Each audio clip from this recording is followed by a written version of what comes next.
make sure to give my dad a 5-star review. Make sure to like and subscribe to his YouTube. Thank you for listening and enjoy the show. Yeah, so the Pregnant Workers Fairness Act filled a gap in employment law. And so Title VII was amended by the Pregnancy Discrimination Act to prohibit discrimination based on pregnancy, childbirth, or related medical conditions. But there was no affirmative obligation to provide accommodations for a woman who was pregnant in the workplace. And so just basic discrimination law doesn't have that affirmative duty to go above and beyond besides like the equal treatment of all the employees. So if a woman needed to sit down more or take extra bathroom breaks or maybe come to work a little bit later or just various things to as she's going through just kind of the various physical aspects of pregnancy, there was no requirement unless the employer provided those accommodations to other folks in the workplace. There was no requirement to provide it to a pregnant woman. And so the Pregnant Workers Fairness Act required that affirmative duty to provide accommodation. Hey, welcome back, faithful politics listeners and watchers. If you're watching on our YouTube channel, we're glad to have you. And don't forget to like and subscribe. I am your political host, Will Wright, and I'm joined by your faithful host, Pastor Josh Burtram. How's it going, Josh? Doing well, thanks. And this week we have with us Rachel Morrison. She's a fellow at the Ethics and Public Policy Center, where she directs EPPC's HHS Accountability Project. She's an attorney. Her legal and policy work focuses on religious liberty, healthcare rights of conscience, the right to life, non-discrimination, and civil rights. So thank you so much for joining us today, Rachel. It's great to be here. Yeah, and I'll just jump right into it, and I want to kind of focus our conversation really on two elements that I think are unique to your background, or maybe not unique, but maybe unique to the show in your background, and that's religious liberty and healthcare rights of conscience. And the latter is a term I don't think I've heard very often, healthcare rights of conscience. So I love maybe if we can just start there. Like, what the heck is that? What is healthcare rights of conscience? So there's about 24 federal laws that provide protections for healthcare workers to not perform abortions, sterilizations, or other medical procedures that violate their conscience. And so conscience is broader than religious liberty. So there's certain protections under the First Amendment and other federal laws or state laws for those who have religious objections to participating in something or protections for their religious exercise. But conscience is a little bit broader than that. And so it includes moral objections and convictions as well. And so these laws are really important because it ensures that folks who want to serve people in the healthcare space and help them are not forced to do something that violates their religious beliefs or moral convictions. And if there is a situation where folks are forced to do that, they're going to end up leaving the healthcare profession. And so these are really important. And the protections usually center around things like beginning of life, like abortion, end of life, euthanasia, assisted suicide, things like that.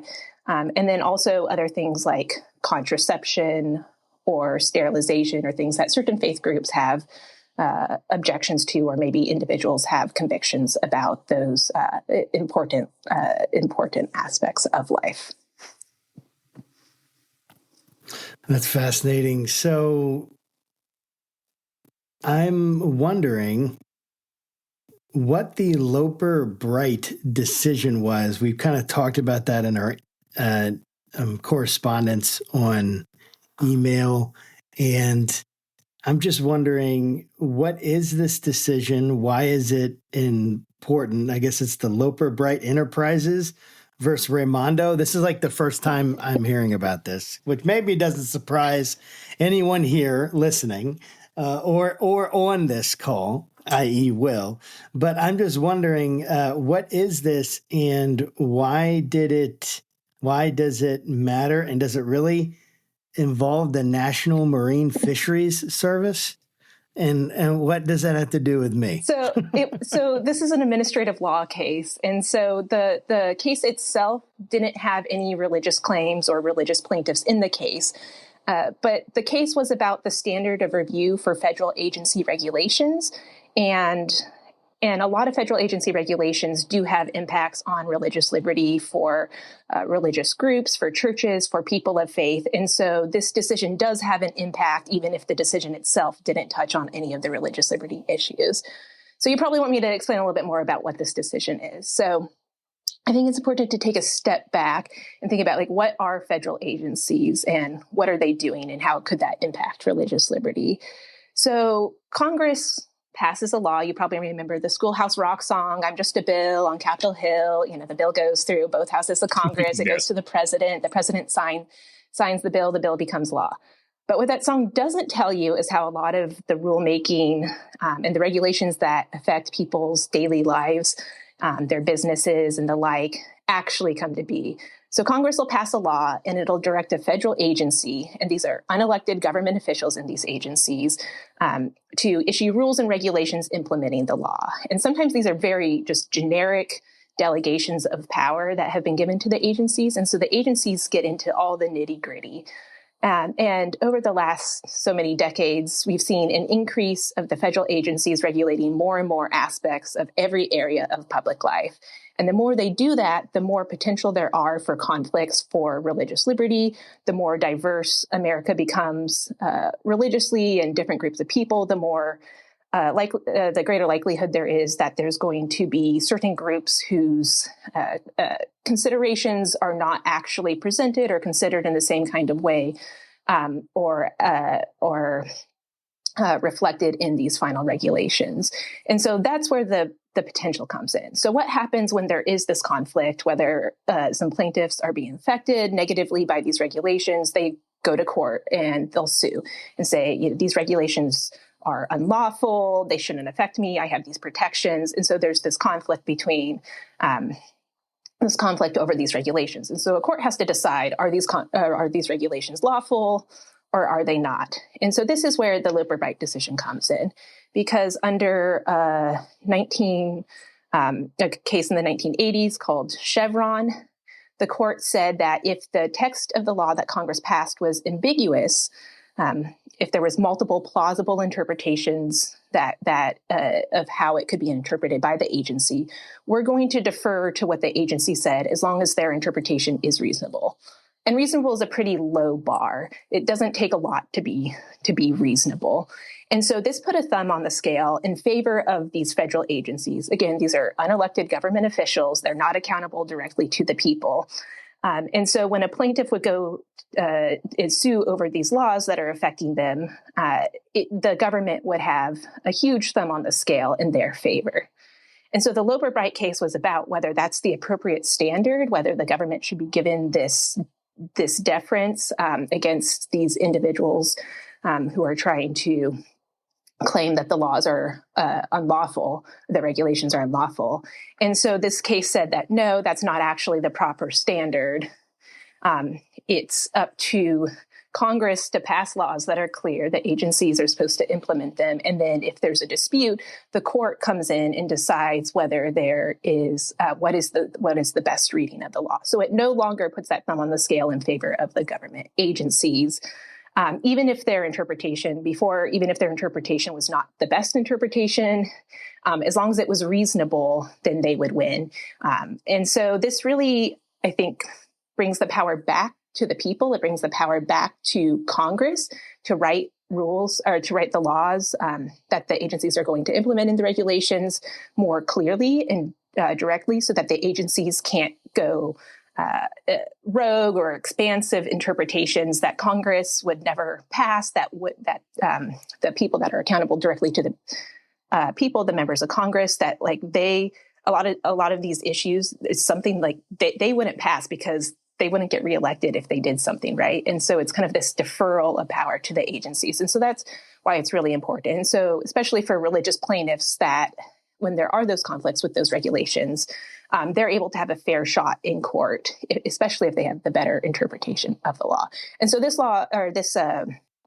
Supreme Court case was really important in returning the balance of power and kind of the separation of powers so that the federal executive doesn't just have carte blanche power to do whatever they want as long as it's somewhat related to something Congress said at some point, even if it tramples on the rights of religious folks and others. Thank you for that. That's a really good explanation of that particular ruling and kind of its implications. But I want to see if I understand it correctly, maybe in terms that are very familiar to me. So as our listeners know, podcasting is not my day job. And what I do on the side is I work with people with disabilities, specifically, looking out for their safety and well-being. So with the overturning of the Chevron deference, I've often wondered how that applies, say, like in the OSHA context. So there's a bunch of like laws, safety rules that are promulgated, to kind of help protect the workforce. And if there is a dispute with, say, the meaning of a particular OSHA standard, say, like if you were to take like Title 29, which is labor, CFR, Code of Federal Regulations, like 1904, which covers like record keeping. And there's a dispute about whether, say, an accident is a recordable or not. That dispute will eventually make its way kind of up the chain to the Occupational Safety and Health Review Commission panel of folks, and that will kind of decide whether or not, your complaint is valid. Now, ostensibly, you would think that the people that make up this committee, this commission, are all safety experts, people that kind of understand the regulations and whatnot.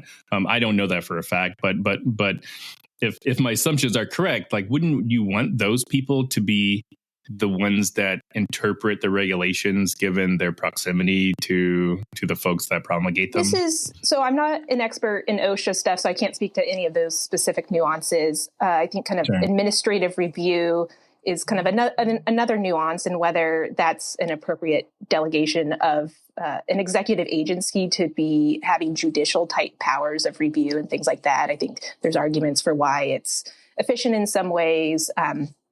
But when it gets to a court, I think this is something a lot of people say and why they supported Chevron is this idea that the folks at the agency are experts and we need to defer to the experts and they know more. But there's nothing that requires the agencies to come up with the best reading of the law, the best like technical expert reading. And I would just push back, maybe in certain contexts, some people are experts in certain types of things, but the idea that someone who's worked for the federal government for their whole life and, dedicated career public servant, and I don't want to denigrate that at all. But the idea that they understand how business works when they've never run a business or worked in a business or it is, I think, pretty laughable to a lot of people that work in these businesses. And so folks that don't have the real world experiences there's so many considerations that goes into these and so many different people effects and so many different interests. And so it's the people that are best positioned to say how something's going to affect them are the people that are going to be affected themselves. And so I think that it's like we'd like to think that these people are experts, but having worked in an agency, I think there's certain level of expertise of just being familiar with how things work and the regulations, but it doesn't mean that they're experts on all the nuances and how it'll affect things in the real world. And there's nothing to guarantee that the decisions that the regulations the agency makes on the back end are actually based on that expertise, like, even assuming they have an expertise versus other considerations. Eugene Scalia, who was the former secretary for the Department of Labor, wrote an op-ed in the lead up to this case in it's probably like Wall Street Journal or one of the other major newspapers. And he talked about how he had this idea going in that we're going to have regulations or make decisions on this is the best reading of the law. This is what the experts say, this, that, the other. And then it was just recognition that a lot of these are just political decisions at the end of the day. And there's just so much going on. And it's what are the political priorities of whatever the administration is, and what are we trying to achieve? And is there a way we can achieve it, whether that's the best way or not? And so that's why it's important for courts to be able to review things, especially when the agencies go too far. And so I think, we'd like to think that it's experts and people that know things, but a lot of times it's not, which I don't know. Once you see how the sausage is made, you sometimes you get a little jaded with some of the stuff. Yeah, yeah. But what I wanted to ask you was, kind of in the context of the Loper-Bright decision, religious liberties. I guess number one, if you can maybe talk about instances where the Loper-Bright decision has helped or even hindered religious liberty in some regards, and then secondly, if it's applicable, you alluded to sort of the lack of experts, and sort of like these administrative committees and whatnot. Well, like in religious liberty cases, like who would be the expert? Like, would you call in like a theologian or something like that? Well, the experts in those cases would be more folks who are expert on religious liberty law, right? And how the protections for free exercise under the law, what the extent those are. And that's what some of the problems are with some of these regulations is they impinge on folks' religious beliefs by requiring them to do something that violates their religious beliefs or puts a string on participation in a federal program by not being able to live out their faith, or hire folks that agree with their religion for their religious organization, or run their business the way, or nonprofit in the way that aligns with their religious mission. And so the agencies will be like, of course, we'll respect your religious rights, and you can ask us for an accommodation or an exemption, but like these are the folks that are trying to push the policy that there's the conflict with, and the idea that they're going to be unbiased, like a judge is supposed to be, or that they actually are experts in religious liberty law and how all of the nuances and the case law and all of that applies.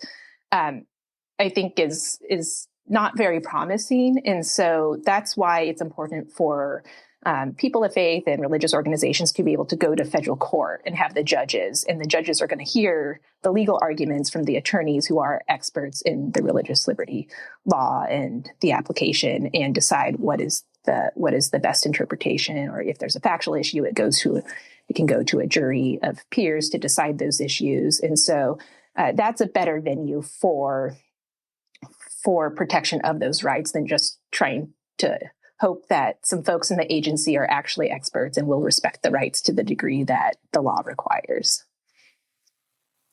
So how do you see this impacting the future of religious liberty and religious freedom cases? Like, what do you think the implications of this decision are going to be as people are coming into conflict with some of the laws, or in the next presidential, cabinet, whoever that is, I'm sure there's going to be all sorts of changes that are made and things that are done. And how is it going to affect us in the next 4 years, 8 years? What do you anticipate? I think it's important to remember that this is just the standard of review. This doesn't mean that the religious folks will always win every time they bring a claim against a regulation for a federal government, right? But what it does, it puts them on an even playing field. It takes away that thumb on the scale in favor of the government. And so whoever has the best legal arguments is ideally going to be winning in court. In the judge, it takes away kind of the hamstringing of the judge to just be like, well, I'm not sure what it means. The agency seems to be reasonable. I'm not really sure it's the best reading. The other folks seem to have a better reading, but we still have to defer to the agency and the government. And so you're not in that situation anymore, right? And so the judge is going to come in, they're going to hear what the government has to say, they're going to hear what the religious folks have to say, and they're going to figure out what is the best reading of the law that Congress passed, the representatives that are accountable to the people, and how that applies. And so it gives them a fair shot when there are those conflicts and they believe there has been a violation of law, a violation of their rights. So it gives them that chance to actually win, to win in ways that it was much more difficult before, even if they had the better interpretation of the law.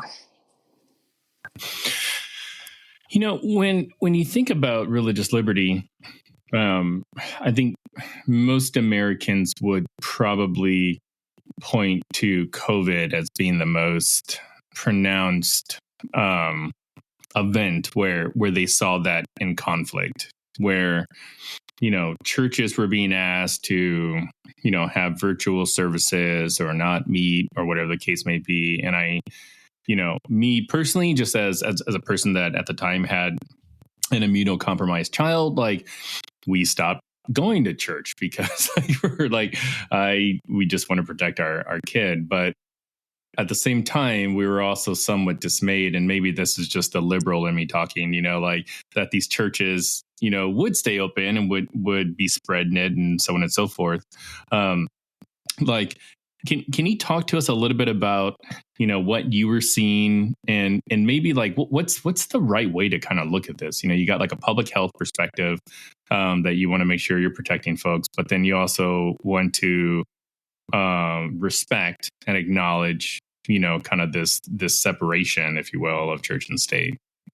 Yeah, so I think it's important. Like, we have a First Amendment that protects the free exercise of religion, and folks might have different opinions on what's an emergency, when can government come in, but like there are those protections. And what we saw, and I think this was like one of the biggest issues, is you know, casinos could be open, but a church couldn't, right? And so there's these varying standards that were not applied across the board, in religious freedom in a lot of cases was getting the short end of the stick, while these comparable, maybe to a certain degree, of, you know, the number of people or the precautions or safety measures that could be implemented, like these secular organizations were allowed to do things, but the religious groups weren't. And so it's important that religion be treated equally in those regards. So that was a big concern, was kind of the downgrading of religion, because folks thought that wasn't important. And again, no one was forcing anyone to go to church. If you have health concerns or you didn't think it was the appropriate decision for you, but you didn't have to go, right?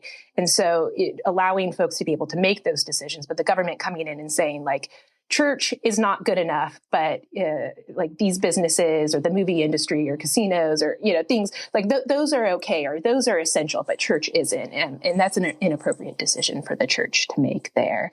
And so I think you're exactly right that COVID, we saw a big conflict and infringement on, I think, just individual rights and then also religious liberty at the same time. And then in another context I was involved with was when there was the vaccine mandates, and a lot of employees had objections to that, and a number of them had objections based on religious reasons. And under federal law, Title VII, which prohibits discrimination in employment on the basis of religion and race, color, national origin, sex, it mandates that employers are supposed to provide their employees reasonable accommodations for their religious observances, beliefs, and practices, unless it poses an undue hardship on the employer. And so they're entitled to accommodations unless it poses that undue hardship. And so what we saw is a lot of employers just assuming that their employees were disingenuous, trying to come up with explanations like, well, the Pope said it was okay to get vaccinated, and you say you're a Catholic, so therefore your theological beliefs are not accurate, and like you can't actually hold that religious belief. And so whether or not there was a reasonable accommodation that could have been provided, whether or not there was an undue hardship to provide an accommodation, a lot of employers discriminated against the employees, like in the process, by not giving them due consideration, by denigrating their religious beliefs, by targeting them, by just assuming that they knew better about what their religious beliefs were than they did. And like, this is an individual, like it's like your individual religious beliefs, right? It's not what is the best theological interpretation according to the church or according to your pastor, right? And so the law protects the individual's religious beliefs. And so I think there was a lot of infringement, just either out of fear or confusion, or there's just like a lot going on by a lot of employers in that context that was really unfortunate. And I think kind of on the other side, individuals who didn't want to be vaccinated, and this was maybe the one way out that they thought they were trying to claim a religious objection when they might not have actually had a religious objection. And so it's important that religion's not just used by folks as a way to get whatever you want. And the law doesn't actually, it's not if you claim religion, you win, right? There's often these balancing of like, is there a reasonable accommodation? Does it pose an undue hardship, right? But I think that was unfortunate because some were falsely claiming religion, but then people were assuming that everyone was, even when a lot of folks weren't. And I talked with a number of these individuals who were basically distraught about, like, do I violate my religious beliefs to keep my job and feed my family, or do I lose my job? Like, what do I do? And again, there's kind of like a whole process they'd have to go through, and no guarantee of what the outcome's going to be. And so I do agree that the COVID kind of era and a lot of the government mandates coming down did have a lot of impact on religious freedom. And it was something I think that affected everyone in the country, right? And so it was something that was more widespread, where a lot of these regulations, when we're talking about different federal agencies or something like the contraceptive mandate, right? So only those faith groups that have businesses that object to contraception in general or certain forms of contraception, like only those groups, which is a much smaller subset of people, are affected. Whereas COVID, it affected everyone. And so I think it opened a lot of people's eyes to the importance of protections in the law for religious liberty, and then also just kind of the interplay between government regulations and religious liberty as well.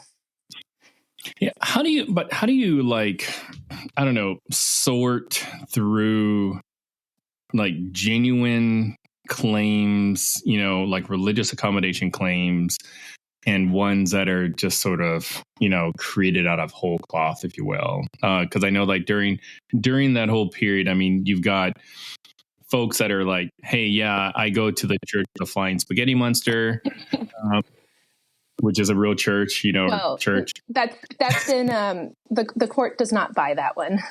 Okay. Yeah. So, I mean, I think that's definitely a legitimate concern and something people are saying. And so like, when it comes to courts deciding these issues, they can usually suss out those who are just claiming things pretextually. They don't actually have a religious belief. There was a famous case out of the 10th Circuit. There were some drug smugglers, and they said that they were part of the Church of the Cognizance, and this was part of their religious beliefs. And the court's like, yeah, no, like you don't, like, no, that's, you're just trying to use religion as a pretext to do what you want to violate the law. And so like when it comes to the courts deciding these issues, there's usually not, it's usually not that, when it comes to like employers deciding it, generally it's a matter of credibility, right? Like, is the person telling the truth or are they lying? And if you don't have any evidence that there's like, this is just pretextual, or that the person is being dishonest, you're like usually it's assumed that the person is being sincere, right? That they're not lying. And so I think a lot of people just jump to that. You're just making this up without any other evidence, or, like, this is your employee who you've known, who's been trustworthy, but now you're saying that they're lying about this, and that's inappropriate, right? If you had a situation where someone was asking for, I don't know, COVID might not be a good example, but say someone was asking me like, oh, can I have Saturday off for this concert I want to go to? And it's like, no, we really need you to work on Saturday. And then they come back and they're like, so there's this religious service on Saturday that I want to work at, right? You know what I mean? And so you're like, right. So the religious service, like also the concert, and so I think sometimes they're like there's the evidence of, and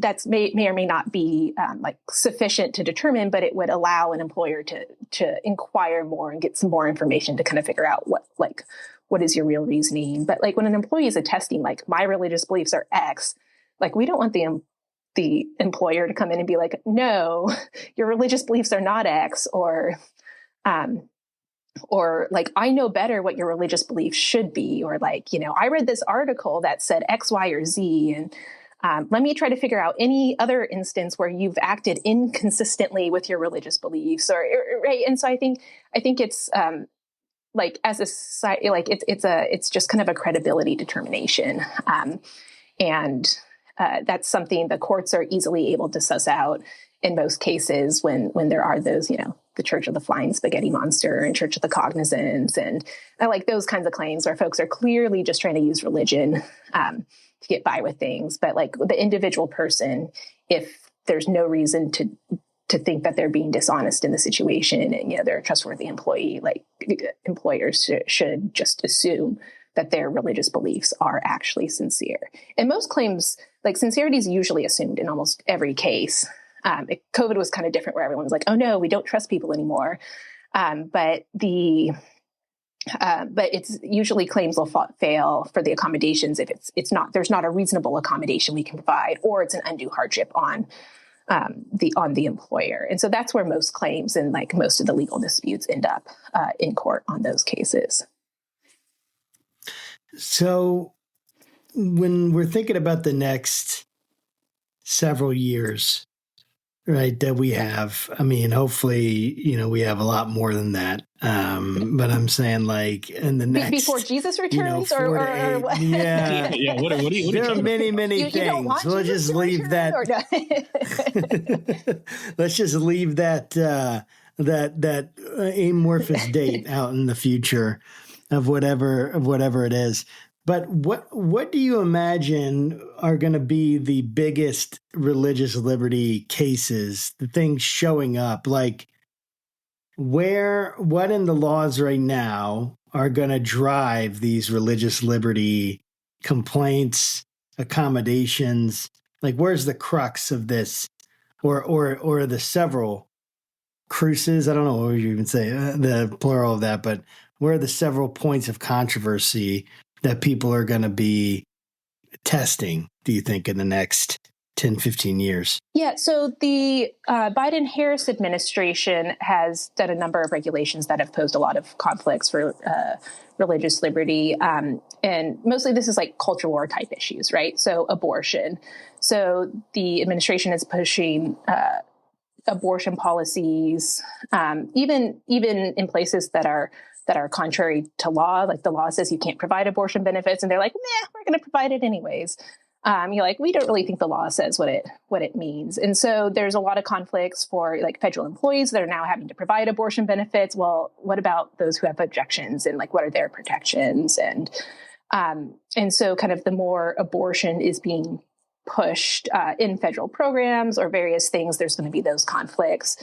And then also on the LGBT front, the administration's been very pro LGBTQI plus, I believe is the latest acronym that they're using, and pushing these policies in every aspect of federal law. And a lot of this has come from the Supreme Court decision in Bostock, which said that sex discrimination under Title VII means that you can't make hiring or firing decisions based on sexual orientation or transgender status. And so the Biden-Harris administration said that basically any law that prohibits sex discrimination now prohibits discrimination based on sexual orientation or gender identity. You probably are familiar with the Title IX case in the school, or the regulations in the school context. This is being pushed in healthcare. And what does it mean to not discriminate? This means that you have to use pronouns that someone would like you to use. This means that you have to allow males who identify as females into sex-specific spaces. This means in the healthcare context that insurance has to cover the gender transition interventions, including for children. It means doctors have to perform these interventions. If you perform a mastectomy for a cancer patient, you also have to perform a mastectomy for a girl who believe she's a boy and remove her breasts. And so like, this is where a lot of the crux of the conflicts are coming from under the current administration. If Harris wins the presidency, I suspect we're going to see more and more of this. She seems to be completely in line. Abortion seems to be a big priority for her in her campaign. She recently said that she thought there should be no religious exemptions to abortion, that doctors should be forced to perform abortion regardless of their religious beliefs. And I think that's really concerning and also is reflective of, I think, a broader trend in America. As folks become less religious, they don't have the same kind of appreciation for the role religion plays and kind of those deep convictions of faith that people have, and view it more as special rules. And why do they get something special? And we don't, religions, like we just don't respect religion and don't think that they should, have a license to discriminate or be able to do things that we disagree with. And so I think there's kind of been a broader trend, especially in the healthcare rights of conscience area, that folks in the medical profession need to do. If the patient wants it, then the doctor should have to provide it, even if there is that conflict. And the healthcare provider, probably doesn't actually think that it is good for the patient, right? But then also is something that they can't do in good conscience. And so I think we're going to see more and more of that, especially as just the respect for religion and faith and the number of people that are religious in America declines. And so I think that'll happen. That'll probably be a trend we see regardless of who wins the presidency. What about the Pregnant Workers Fairness Act? I know that it's something that you're pretty familiar with, and I think it's sort of tied to what you're just talking about. So maybe you can just start kind of unpack what is the Pregnant Workers Fairness Act, and then how does that sort of relate to religious liberty? Yeah, so the Pregnant Workers Fairness Act filled a gap in employment law. And so Title VII was amended by the Pregnancy Discrimination Act to prohibit discrimination based on pregnancy, childbirth, or related medical conditions. But there was no affirmative obligation to provide accommodations for a woman who was pregnant in the workplace. And so just basic discrimination law doesn't have that affirmative duty to go above and beyond besides the equal treatment of all the employees. So if a woman needed to sit down more or take extra bathroom breaks or maybe come to work a little bit later or just various things as she's going through just kind of the various physical aspects of pregnancy, there was no requirement unless the employer provided those accommodations to other folks in the workplace.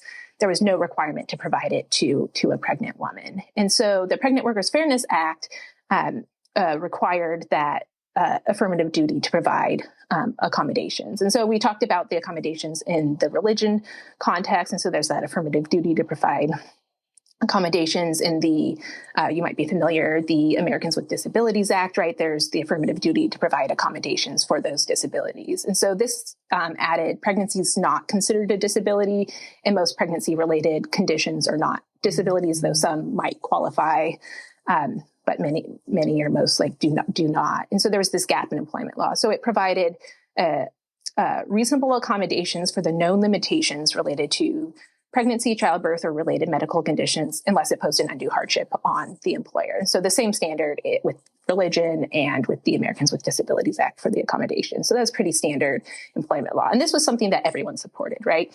We want pregnant women in the workplace to be able to work, to have healthy pregnancies.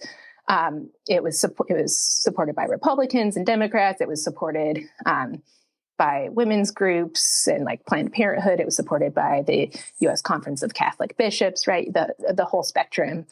I had raised some concerns, and I think a few others had, that we believed that the EEOC was going to take this law and say that it mandated abortion accommodations because of what the EEOC has said in the past on certain things, the way the EEOC... Rachel. Yes. Real fast, can you just explain or talk about, or people that aren't familiar? Sorry.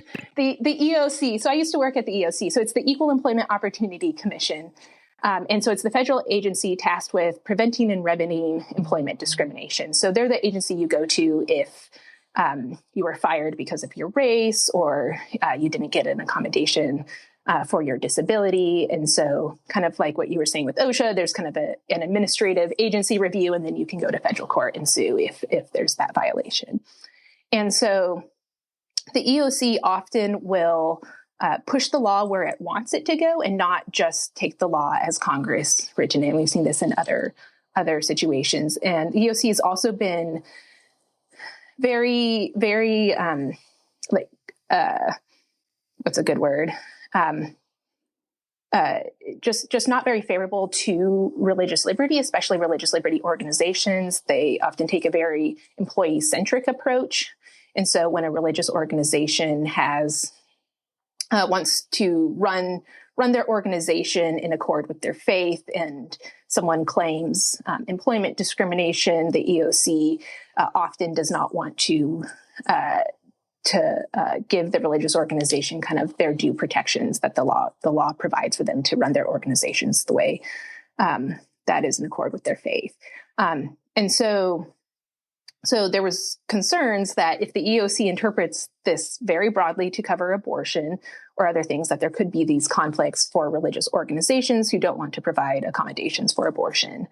And so after the law was passed, it was celebrated, but then the EEOC came out with its regulations, and it interpreted pregnancy, childbirth, or related medical conditions to cover abortion, use of contraception, fertility treatments, sterilization, basically anything reproductive related. And so you have a situation where an employer, according to the EEOC, could violate the Pregnant Workers Fairness Act by not providing an accommodation for an employee who is not pregnant, was not pregnant, and might never become pregnant, which is pretty crazy because the law itself was supposed to protect pregnant women and help ensure, healthy pregnancies and healthy babies. And so this obviously poses a lot of conflicts for religious employers who have objections to abortion, those who have objections to contraception, fertility treatments, especially those that abortion is often tied with destruction of embryos and things like that. And a lot of the fertility type treatments, sterilization, different groups have views on sterilization. And also it's interesting because the Pregnant Workers Fairness Act protects pregnancy, childbirth, or related medical conditions. But now the EEOC is saying it's covering medical interventions, like not just a condition, but like an intervention itself. And so this was a major concern. The USCCB issued a report at the U.S. Conference of Catholic Bishops, issued a report at the beginning of this year on the top 5 threats to religious liberty, and the Pregnant Workers Fairness Act regulations were one of them. And they were very instrumental in supporting this law. And they're like, look, that's not what the law says. That's not what it was passed. Democrat and Republican co-sponsors on the Senate floor said that the EEOC could not mandate abortion accommodations. Concerns had been raised by a couple senators. And so this idea that it mandates and the agency can just say that it does when this is something that would not pass Congress, it would not have received bipartisan support, right?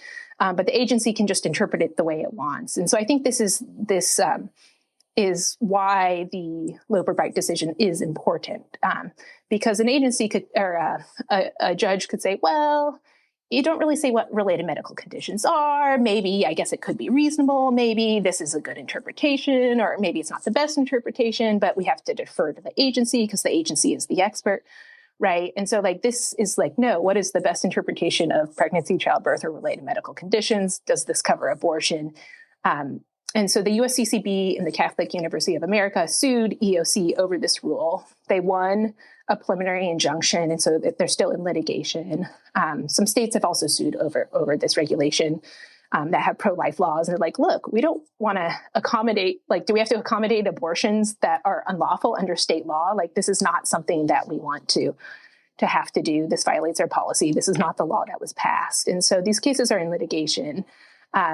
And the fact that the agency doesn't get kind of a free pass to have creative interpretations as long as it's reasonable, I think is a good thing, in that it reins in kind of the excess of these agencies of going beyond what Congress said, and doing things that Congress would never do and probably could never do, like mandate that America's employers accommodate abortion across the country, which is pretty crazy. Because it's probably one of the most controversial topics in America. And so, this idea that this bipartisan law just, snuck that in there without saying abortion once is pretty crazy, but it's something that's being litigated. And because of the Loper-Bright decision, like there's a fair chance for the plaintiffs and USCCB and the states to be able to have their arguments heard on the same playing field as the EEOC and not just have to defer to the agencies. So I think that's a good thing. Yeah, that makes sense. I want to make sure I understand this. So Congress passes a law. I know we've been talking about it, but I want to say it out loud so I can make sure I got my head wrapped around this. Congress passes a law. This law goes to the executive branch to execute this law, right? Federally, which they're not state laws, they're federal laws. And so the execution of this then gets passed down to agencies. And then agencies have to interpret that law. And as long as their interpretation falls within somewhere reasonable, which I'm not hearing a lot of, understanding of what or limits on what reasonable really even means. And then once that happens, then they have essentially kind of sweeping authority to, implement these policies nationwide and wherever I guess their jurisdiction falls in whatever agency it is. And I guess, am I getting that right? So that's the standard under Chevron before the Loper-Bright decision was if there was some ambiguity under what the law meant, the scope of it, the agency could do something that was considered reasonable. And that was wide latitude. And so it gave the agencies power there. So the Loper-Bright decision says, no, the agent, we don't just defer to the agencies. Both parties have to, will argue what the best reading is, and the court's going to decide what the best reading of the law is. And then whoever has the best reading, that party will win in court. But it's still up to being challenged first. Is that does their interpretation need to be challenged before anything? How is that interpretation even? How do they even come to that interpretation? I get the agencies come up. So the agencies will draft regulations. The regulations will be presented to the public. There'll be a public comment period where individuals can submit feedback, supporting it, opposing it, asking for questions, providing other considerations. And then the agency will consider all those comments. They don't necessarily have to agree with them, but they have to be responsive. And then the agency is going to finalize it. And so that's kind of the background process of how the agency will get to where they are. But there's, like I said, it's not just there's not necessarily just legal experts saying, here's the best reading of the law, and that's what they defer to, or business experts saying well, this is going to have a negative impact on employers. But it's the agency has certain priorities. There's the politics involved of whatever the priorities are of the administration. And so they'll say, no, we think this is the best reading of the statute. And so I think this gets down to the litigation before. There was a lot of argument over whether a law was ambiguous, because if you could say a law was ambiguous, then the agency would almost automatically win.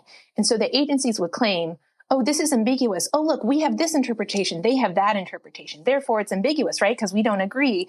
And then if it was ambiguous, then the agency would get that deference and they would win almost every single time.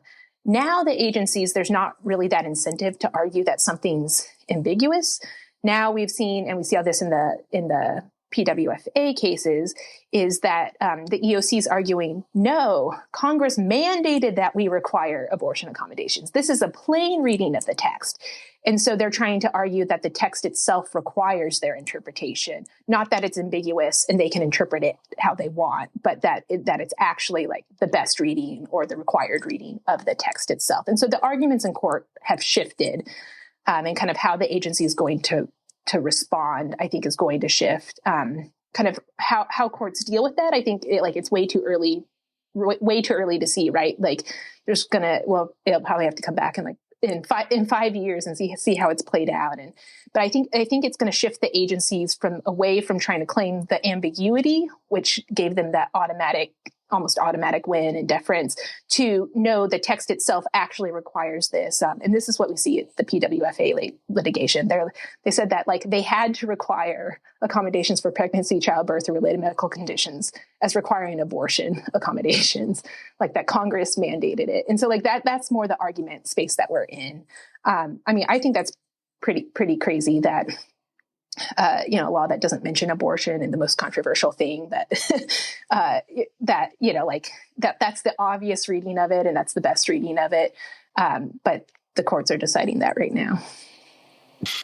Well, what's, in this hyper polarized political environment we're in, it's fairly easy for both political parties to assume, there's this diabolical plan to write the law in such a way that advocacy groups can interpret it and then tie it back to it being a congressional kind of thing, and kind of claim victory. And I'd love to kind of just get your sense of, was this just clever posturing, maneuvering by Democrats, to introduce this kind of stuff under the radar with the understanding that there's going to be an interpretation of this law that will benefit their political, sort of ideology or whatnot.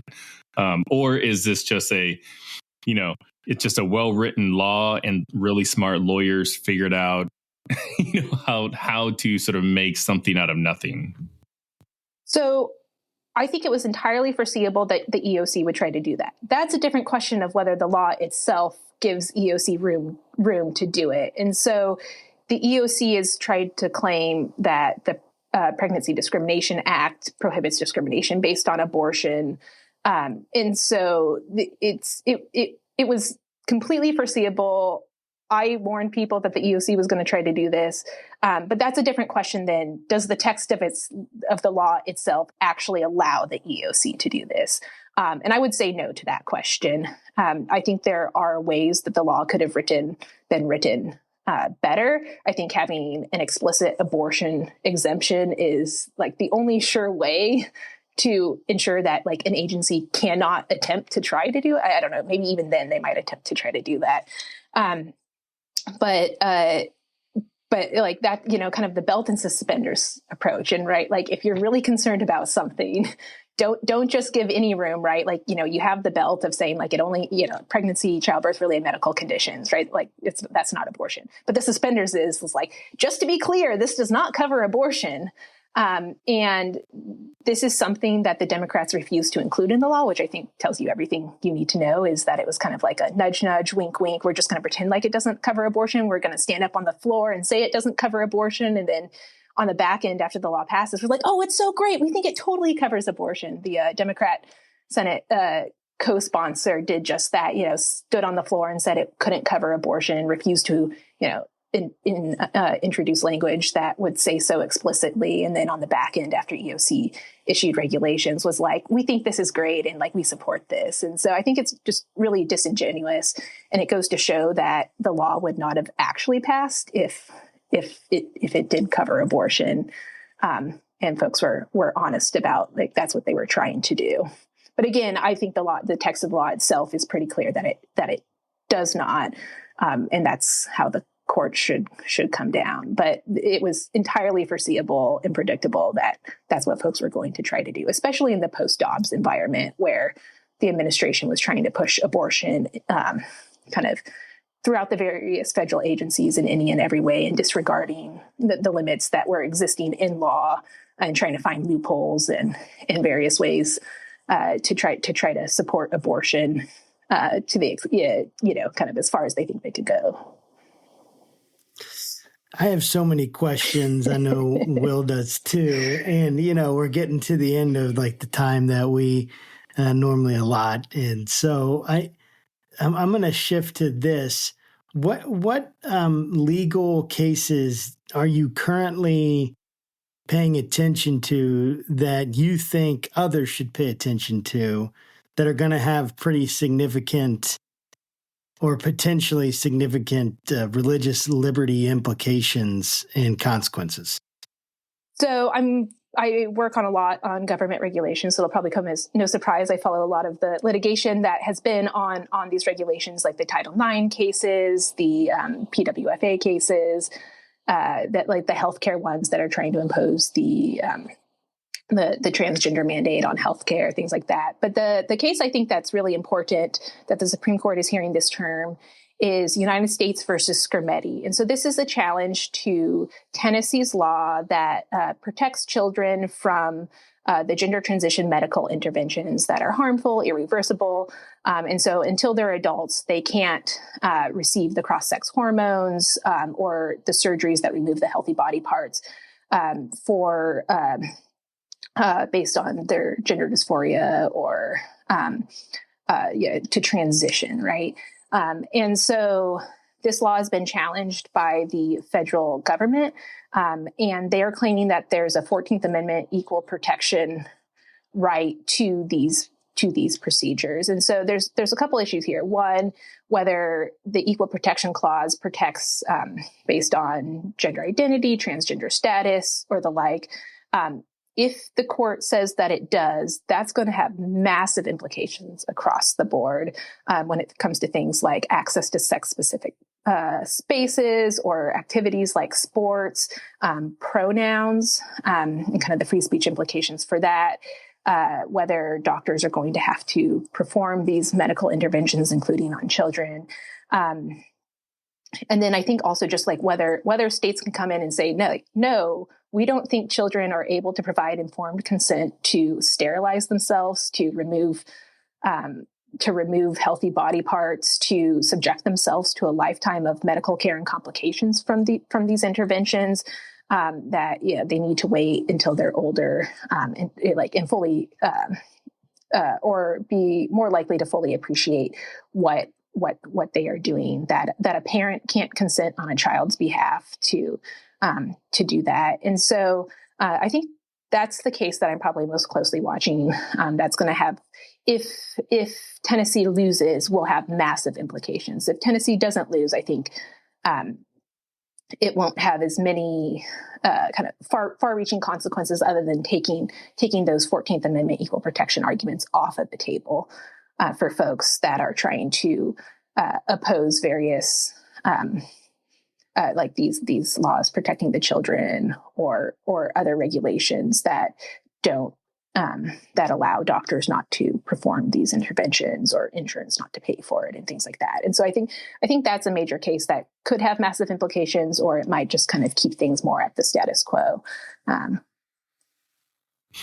I am curious, and this is my last question. As a person that looks at this space very closely, I'm referring to you, talking about religious liberty cases. Like, are there, like, do you find there are more religious liberty cases brought up in a Democratic or presidential administration versus a Republican? And I'm really interested because, like, I was thinking as you were talking, like, there's this idea that gun sales, for instance, like, tend to skyrocket during a Democratic administration because, like, there's a fear that they're going to come take all your guns.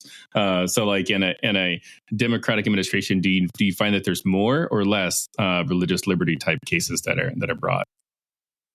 So I think, especially when you're looking at the current administration, they've been imposing abortion policies, gender ideology. They're trying to do a lot of this through the federal government. And at the same time, there's also been a decrease of respect for religious liberty, especially if you're a Christian, right? If you're not maybe a minority religion. And so in the healthcare space, right, there was a division of HHS, the Conscience and Religious Freedom Division, that got shut down. The employees who are experts in listening to these claims, they got reallocated to other issues. And so there's been kind of a systematic, we're promoting abortion, we're promoting like LGBT policies, but at the same time, we're minimizing the protections for conscience and religious liberty. And so when you have the juxtaposition between the two, there's, I think, going to be more space for those conflicts. Now, I mean, I would hope that a Democrat administration would be respectful of religious liberty and want to promote it, but that hasn't been the case under the current administration. There was some of these policies were being pushed under the Obama administration as well. And so the more the government's regulating, and I think Democrats tend to want to regulate more and more areas of life, Republicans, probably not to the extent I would like, but that they don't regulate as much, right? They still regulate, kind of the, like, what is the role of the government of stepping in? And the more the government's regulating, the more opportunities there are for those conflicts. And then I think the respect the two parties have for the place of religion is not equal, at least at the government level. And so, right now, I believe that it's a pretty safe statement to say that under a Democrat administration, there's going to be more conflicts and more lawsuits. And when it is coming from the federal government imposing it, like the only recourse is litigation, right? And so if the government's not respecting your rights that they're supposed to respect, then you have to go to the courts to try to vindicate your rights. That's awesome. Well, this has been super helpful for me, Rachel. Yeah, it's great. and really, really informative. And if people want to kind of follow the stuff that you're doing, your work, like where can they find you? So eppc.org is our website. You can sign up for our newsletter. It'll share information about the work I'm doing on regulations and the other scholars who are working on theology type issues, technology issues, life and family issues, school policy, a whole range of things. And so we, EPPC, try to apply Judeo-Christian values to law, policy, and culture. And so different folks are working on different areas. And my focus is the government regulations that affect human dignity. And I'm just so glad you guys are interested in it and brought me on and asked great questions to learn more. Well, thank you so much. I mean, this is, like I said, really, really helpful. And we do try our best to present multiple sides to very, very, sensitive topics in the world of faith and religion. And your voice is very much appreciated. So thank you for coming on. Yes. To our listeners and viewers, hey, thanks for stopping by. And always make sure you keep your conversations not right or left, but up. And we will see you next time. Take care.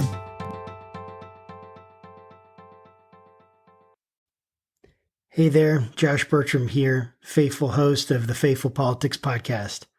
I want to let you know about a compelling new spinoff, the Faith Roundtable, where I'll be interviewing top faith leaders, theologians, and scholars to unpack the pressing issues that are shaping the church in America today. We'll dive into topics like faith in public life, social justice, and how we can engage our communities more effectively. Make sure you don't miss any of our enlightening conversations by subscribing to it on our YouTube channel. Join me at the Faith Roundtable, where deep discussion meets thoughtful insight.